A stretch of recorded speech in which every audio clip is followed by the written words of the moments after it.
Good morning, adventurers. My name is Brandon, And I'm Logan. and this is Roll Call Mondays.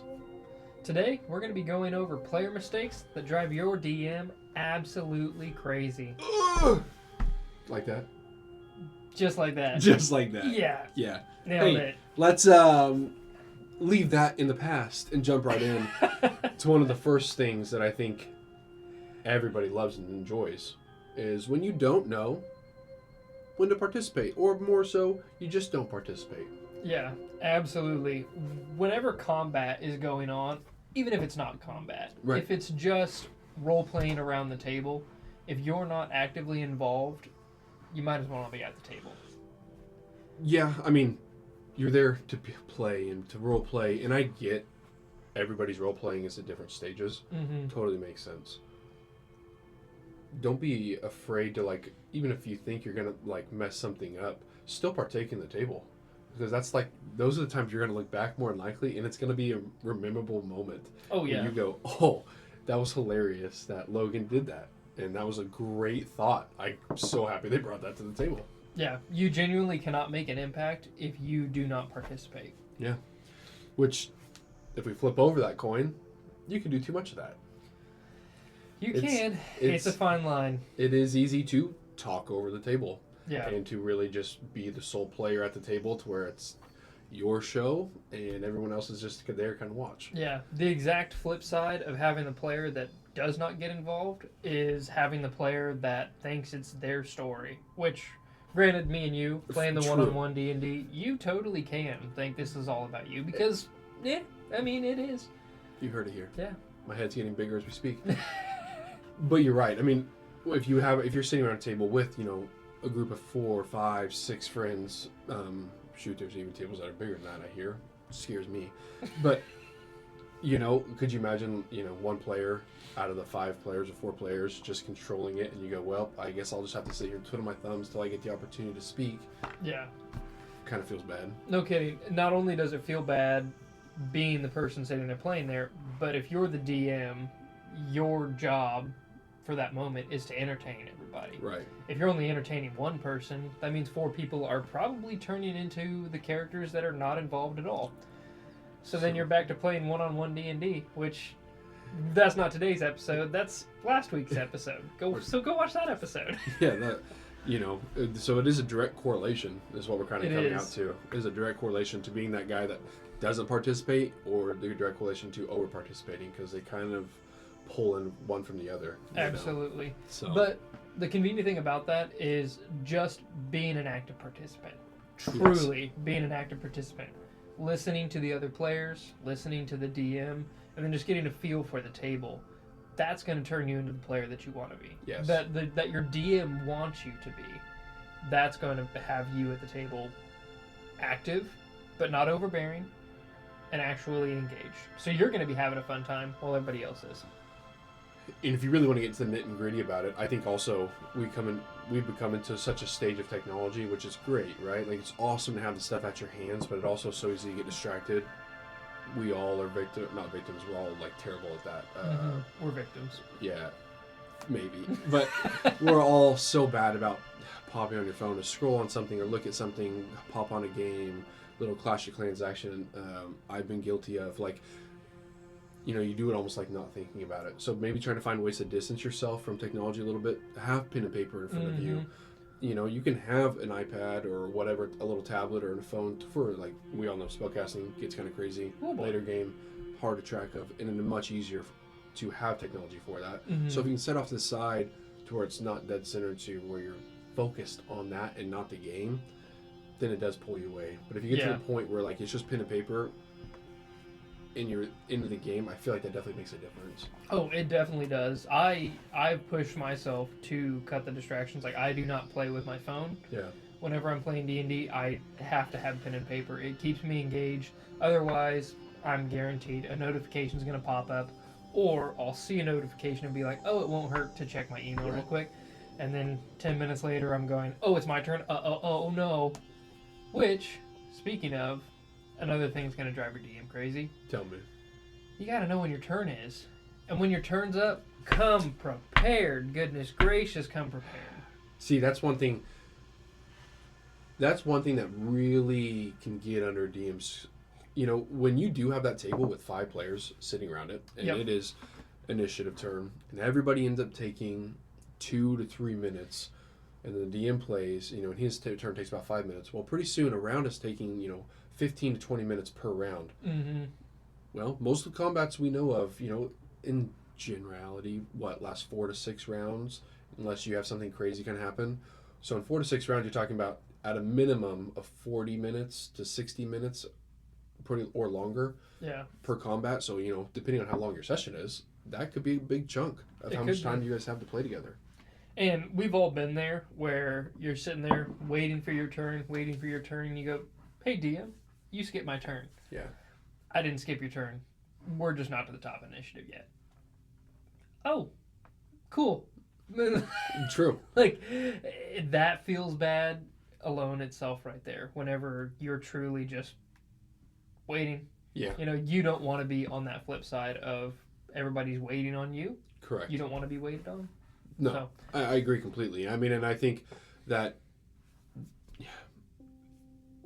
this has a direct correlation for our spellcasters out there, Absolutely. and that is not knowing your spells. Or your abilities. If fighters can do it too. That's Fighters true. Let's might not know, leave. yeah. Let's not leave out the martial classes. Yeah, You're right. absolutely. Who am I? Hey, to I don't know judge? what Action Surge does. Am I supposed to read my character sheet? Yes. No, that's for me to read while it's my turn, right then and there. I'm gonna go, okay, and I'm going to bonus action surge, which is gonna let me do all my actions. So I get another bonus action, so I can take another action surge, right? No, but good try. That one is so touchy too, because obviously in combat, this is more specifically geared towards combat, this part of the discussion. Mm-hmm. Combat changes. What you had planned, the guy before you completely changes up the whole battle map, and you go, well, not going to cast Fireball at this moment, so now I do need to change it up. And that is totally warranted. Makes sense. But at least having like an understanding of your spells, so that way you don't have to sit there and learn it at the same exact time. Mm-hmm. So you can at least help describe it, makes a big difference. And just being an active participant, like we said earlier, in the game, when Yes. you're watching combat unfold, you can kind of start to predict, like, my teammates are doing this thing, or hey, whisper it to your teammates and just ask them, like, hey, I'm doing this on my turn. Yeah. Is that okay? Or this is my intentions on my turn, so don't be surprised when I cast Catapult on the goblin to fling it. I know you can't cast Catapult on a goblin, but, whenever they do something weird or try to combo your moves together, that's totally fine, but you just want to make sure, like, you're prepared. If you have that spell, or even if you're watching combat unfold, you can sit there and go, okay, if this happens, I'll have this ready. Right. I have web prepared for whenever all the enemies group together. Oh no, now I have a friendly mixed in. I can't do web anymore. Now I have to do something else. Like I can't do web. Fireball's out of the question, so let's do single target. Sure. So just knowing how your spells work, what's available to you, but your abilities in general as well. Well, you want to know before going into your turn. In today's day and age where like class features are becoming more and more, dare I say, complicated, like obviously there's a fair mix for those of us, that have been around from 5e to now, 24, 5.5, however you want to call it. There's a huge growth pattern of like the initial subclasses that came out to like what is come out in recent time, and there's a drastic difference. Mm-hmm. They are far more complicated. You take a battle master compared to what's the Star Druid? Is it called Star Druid? Yeah, you nailed it. So like there is a very, or champion. Yes. Champion. There's a drastic difference. That guy crits on 1920s. Cool. Star Druid, a lot more than that. So like there's just those things. Just being comfortable in your class, which comes down to just the willingness to want to be a good party member, a good table mate for the rest of your people there. Table mate maybe is a good term to use. Yeah. It's just part of it, Absolutely. And leaning into being a good table mate, you want to make sure you're listening to your other table mates. Yeah. Not just during their turns, because that's going to clue you in on what they're planning to do. True. But you also want to listen to them outside of combat. You want to listen to them on the side conversations before you guys play in D. You want to listen to the DM about what's unfolding, it just, again, it keeps you engaged as a player. You don't want to sit there and just be a passive participant in a game. That feels bad for everybody involved. If it's the DM, they see somebody not putting effort into something they're pouring a lot of effort into. If it's the other players, it kind of sets the precedence. Well, they don't care. Why should I care? True. It's a spiral, truly. And I'll be the first person to say, it's awesome when it's your turn and the rest of your party or table mates are being a hype man to the situation. Oh, yeah. Like how, you know, when you do something even that's kind of like basic in a combat, but the rest of them are just sitting there like, oh, yeah. Oh, like, dude, yes. Yeah. Like, they're like hyping up that situation. Even if it's basic, that just makes everybody feel better. And I feel like that just pulls the engagement in. And you're just like, everybody gets immersed in that moment. Mm-hmm. And it could be something so simple. And it doesn't have to be in combat. It could be sneaking into, you know, this tavern because there's a secret trade shop in the back where things are going down, you know, like they're trying, there's just the fun little nuances of like you hyping up the other people party, and like it just shows that, oh, you're really invested in this section right now, thank you, I'm going to return the favor. I feel like, you know, if we get more of that in the world, everybody's table's going to be great. Yeah, absolutely. It kind of makes you feel vindicated as a player, and it also helps you know, like, your party mates are enjoying what you're doing as a player. This also, I guess, would have a direct tie to not communicating with the DM or the players. Not communicating. Yes. So, you know. For instance, if you have your own agenda on the game that's itself, what I was looking for, agenda. Yes. If you are on a dead set mission to have a solo mission, how is that going to play into a party? Right, absolutely. Absolutely. You have to think about that. Like, it's very fun to be the rogue, be a rogue in a rogue setting where you can go off and go do things by yourself, because that's what rogues do. Is that fun for a party? No. Is it fun for the rogue? Oh, yeah. So you got to find that balance. How do you find that balance? Listening, communicating. Oh, man, we nailed it. Those are two big ones. And I think that, like, when you are open about your character's like agency and like communicating about like the goals and your backstory, that helps bring the table together. Yeah, because then everybody can help each other get to what their character wants. Yeah. They're going to help you strive in those situations. Instead of you looking for the instances of when the rogue wants to sneak off, they're going to look for those instances of being like, hey, rogue, you need to go do this. Yeah. You know, and I think that only builds the collaboration in the story. Like now the immersion of the characters go, okay, now we have a bond now because of this, you know, because we're open, or because this happened. You know, obviously there's stuff you can hold close to the chest and keep secret. Every character has that, you know. But when you keep your entire character's backstory and everything just held because you don't want to, quote unquote, something secret or something is happening, you know, you want to try to be this spy-esque, you don't trust everybody in your party. It kind of leads to downfall. I would say it goes both ways at that point. If you do not share with the party, they're not going to share with you, and then you're going to be that weird outcast. I agree. Hey, real quick, perception check. Brandon, how many times have I told you, don't just roll something and yell at me what you're rolling for? Attack roll! Did that help? No. Hey, maybe we should find a way to just role play that in the moment. Yeah, absolutely. That was pretty. I see that goblin over there. Do I trust him? Does he look trustworthy whenever he's trying to sell me this vial of stinking poison? You know what, Logang? Please go ahead and roll me a insight check. Oh, man, that's exactly what I wanted to do. Absolutely. Awesome. Yeah, I think that's great. You know, find ways to role play the role. Don't ask for the role. We're both DMs. We probably don't want to admit it, but it does get under our skin a little bit when a player just says, perception check. I would like to roll X check, Y check, Z check. Find ways to like bring it to the game, because it just pulls the immersion away from the table. It does. And that might not be the check that fits in that moment. I might be able to be, as a DM, I might be able to facilitate a better check, because I want you to be in that, to be able to succeed in this section, a better check for this, you know? persuasion might not be the pull. Attack roll might not be it. I might have just wanted a simple dex save or a dex saving throw.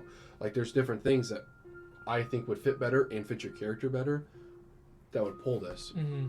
Absolutely. You know? No, I do agree. Not to mention, just... Excuse me for drinking. just shouting, I want to do this. It does, like you were talking, it breaks immersion from playing. Yes. But it also breaks immersion from the character. Like, yeah. Think about how that character wants to do the insight check. What do they not trust about that goblin? Do they have a history of not trusting goblins, so they insight check all goblins? Or should they even be doing the insight check in the first place? Like, if you're playing someone that is a gullible, loving, happy-go-lucky person, are they going to insight check every shopkeeper? Right. No, they're going to be like, oh, you want 50 gold for that? Done deal. Yeah. Anything you want, buddy. Can I pay your rent next week? Yeah. Is it a little metagaming? Yeah, to pull that above table. Like Absolutely. I understand what you're saying. Yeah. And it makes perfect sense. It does. Because I said it. Yeah, true. It's written in the books now. You know, I think that kind of pulls into, like, if a player is choosing to play selfishly and not in a collaborative moment, we'd be the first to say, playing one-on-one D&D, that does change.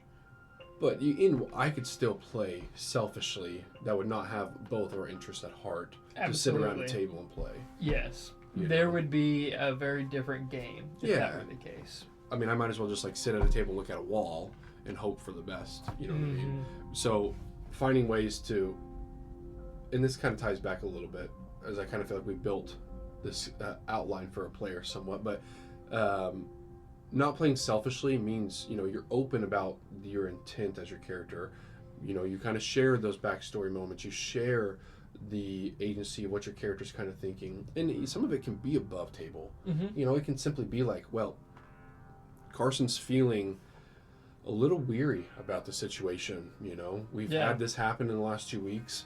We now have this happen. I'm feeling a little scared. Yeah. You know, and if you don't know how else to voice it. No, honestly, like, I think saying things like that go miles when you come to role playing your character, because I'm having fun at this table, so Logan looks like he's having fun. Right. Is Carson having fun? Correct. No, but I'm having a blast. But Carson's apprehensive. Can I, my smiley-go-lucky face right now, portray that? No, not at all. But if I said, man, Carson's feeling really apprehensive about this. I'm not excited at all about what's about to happen. All the other characters are going to be like, yeah, I get that. I can understand why. As opposed to just being like, Carson's really enjoying this, isn't he? Right. In which, you know, at the end of the day, yeah, we're not professional actors. No. So there's no expectations of us being able to knock out an Emmy-worthy performance sitting around a table with everybody. Yeah. Being able to voice those expressions works volumes. Yeah. So it's okay just to voice it. And then that, you know, that's one of those moments that helps progress a story now, because maybe you're tying an element to another character and you guys are both being open about it. So now you're able to progress that push, you know, like, yeah, we're both apprehensive. Let's not go to this meeting tonight. I feel like we're about to be, like, you know, kidnapped or murdered, you know, in the streets by these guys. This guild's bad news, you know. Even voicing how your character feels at the moment, if that allows the others to voice their feelings at the same time, then you can all move forward with those in mind. You know, there might be somebody in the party that's feeling bold about it while everybody else is feeling anxious. They got the lead, you know, that because they feel that way in the moment and nobody else does. Yes. So it helps the party naturally fill the roles they want to or might need to fill in the moment. I agree. Yeah. I think this kind of takes us to our last point we'd kind of hear, which was ignoring consequences. So as a player, it's easy to make decisions and not necessarily think of the outcomes, you know, trying to be kind of funny or trying to be not taking things serious when the rest of some other players are. So you do something that you kind of maybe knew was going to have some bad implications, but you chose to do it anyways. It's that time in the game where you should have hit save right before you did it, because you just want to see what happens. Yeah. You couldn't stop yourself, and you got to do it anyways. But you did it, and now you're here. But in a role-playing game, there is no save. There's no reload. If you say something, you did it. Like, simple as that. Yeah. So, And I think a lot of times in that regard, it's always the consequences don't necessarily affect your character, so that's why you don't care. It affects the other guys around you, and you go, well, that's you guys' decision, like your problem. Like we're in battle, and if I pull this, you guys could die. This could drop on you or split the party, and now you guys are stuck with big bad evil guy. But I'm in the clear, just because I'm being again a selfish character.